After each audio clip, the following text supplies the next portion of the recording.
Hey guys, got a game review for a game called For Sale. Very easy, very quick to learn. Instructions are very simple.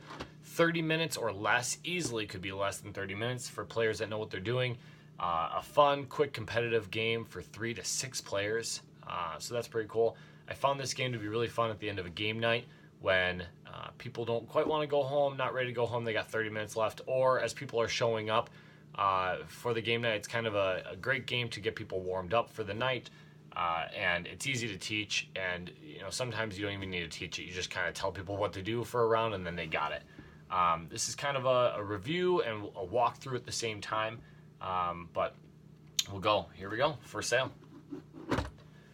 You'll notice here, my game, I've got cardboard inserts. The reason I did that, I decided to sleeve my cards.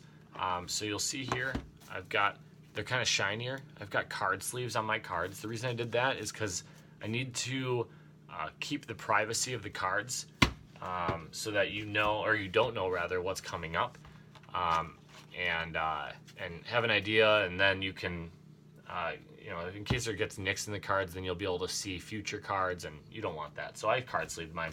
And then what I did is I just flipped the insert upside down. It was one of the easiest boxes, because you could do that, and then I just put 2 pieces of cardboard in here to keep the card separate from the money. So there's this cardboard money here, and that's used. You give that to every player. With 4 players, you give out a couple 2,000s and I think like 14 1,000 coins, and you use that to bid on houses. So the game is a risk-reward type game where every player has money in front of them, and as the rounds progress, you're bidding and buying property.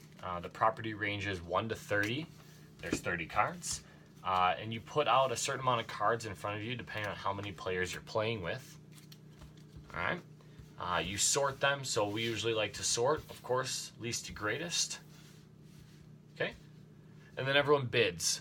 Starting with player 1, I decide to bid, and really bidding is a risk reward of, do I want to stay in to get a higher value? So down here I got value number 6, 8, 14, 21, and 24. And I'm deciding if I want to bid to stay in the game or not. So if I decide to bid, I'm going to bid 3, let's just say. Then the player to my left has to decide if they want to bid or not. And what they're going to do is they're deciding to bid if they want to stay in again, to buy a higher value, but they have to bid more than me. So I bid 3, they could bid 4. Player number 3 decides that they don't want to spend 5 or more on any of the properties here, so they decide to go ahead and take the lowest value of property. Player number 4 agrees they don't want to pay 5, so they take the lowest. Now it's up to me. I decide if I want to bid 5 or take a property. So for the sake of the example, I'm going to decide I don't want to bid anymore. 5's my limit, so I'm going to take a property card. What I do is I take the property, and then I give half to the bank, rounded up, or I take back, rounded down. So if I have 5, I'll take half of that is 2.5. So I'll take 2 back to my name. Again, that's these wooden cardboard coins, and I give 3 to the bank. So the bank now has my money, and I have 2. Player number 2 here, they end up having to pay full price for essentially the highest card, which you would only play with 4 cards, so you have 4 out. So they would actually end up paying full price. So they get card number 4, and they have to pay all 4 of their coins, or I think I made a mistake earlier, 3 would be 1. So they have to pay all 4 of their coins to the bank. All right, so you do that until the house property deck runs out. And then what you do is you take the money cards, so these blue ones have money dollars on them, and they range from 0 to 15. Yep, 0 to 15. There's 2 of each one, and there are no 1s. There's no 1 values. All right, and same way, there's 4 players, so you get 4 at a time, and you flip them up, and you order them. Here I've got 0, 9, 11, and $12. And by the end of the rounds, everyone is sitting here with a few cards, so I'm just going to divvy out some cards at random. All right, and what you're doing is you're analyzing your competitors here to decide The value here, again, it goes from 0 to 15, and I have 0, 9, 11, and 12. And you want to look at the cards you have because now you're selling your property back to the bank. And I've got some good value cards, and I kind of know what other people got in their exchanging and bidding earlier.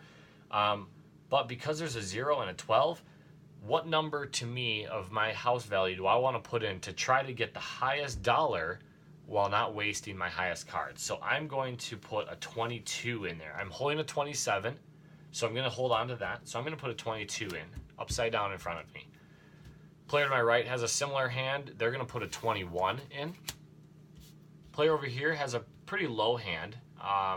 So what they're going to try to do is save their hand. So they're going to do a 6. That's the lowest card that they have because they know they're probably going to get stuck with low numbers. And this player over here is probably going to put something in like an 11. All right. Now we've all agreed. We're going to flip our cards over. Grab it here. And then we sort them. Highest to lowest again. So 6, 11, 21, and 22. Once you've done the sorting process, now everyone takes the dollar amount that they sold their house for. So the 6, unfortunately, gets $0. The 11 is going to get $9.